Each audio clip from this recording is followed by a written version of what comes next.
Hi, it's Dr. Sweeney here to talk about diabetes. Now, diabetes is a disease which represents the body's inability to regulate your own blood glucose or sugar level. It relates to the pancreas, which is a fleshy organ, looks a bit like a piece of fish that sits in the upper abdomen. And for different reasons, either in type 1 diabetes, where generally speaking, it's an autoimmune condition where our body's own immune system attacks our pancreas and makes it produce less insulin and makes our body less sensitive to the effects of insulin, which is the main chemical which helps to regulate our blood sugar. So type 1 diabetes is when there's a failure of the pancreas, often more typically, but not completely, can occur in younger age groups.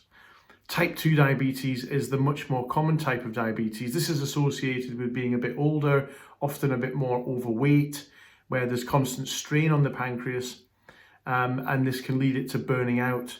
So type 2 diabetes is the much more common type of diabetes, which can be massively influenced by our lifestyle, our body weight, our diet, etc. Now, diabetes, if you are feeling very tired in general, more thirsty, drinking more, passing urine more often, bigger volumes, these can be signs of diabetes.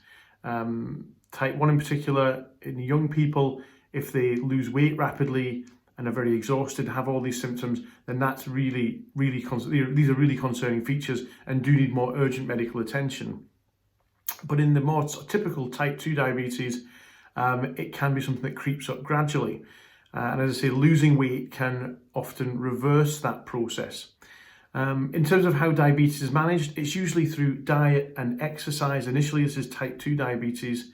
Type 1 diabetes, which is the autoimmune type, is usually straight onto insulin treatment, usually injectable insulin in different forms. But type 2 diabetes, often the management of which starts with diet control, weight loss, sometimes oral medications, tablets, and then eventually, if it's poorly controlled, onto insulin injections as well as other injectable therapies which are new to the market over the last handful of years. The bottom line is, if you do have, or you think you might have diabetes, it's really important to always check in with your healthcare provider on a regular basis for your annual checkups and for tests if you're suspicious that you might have symptoms. The way to diagnose it is often, ideally, with a fasted blood glucose check. And this can be done through your own healthcare practice.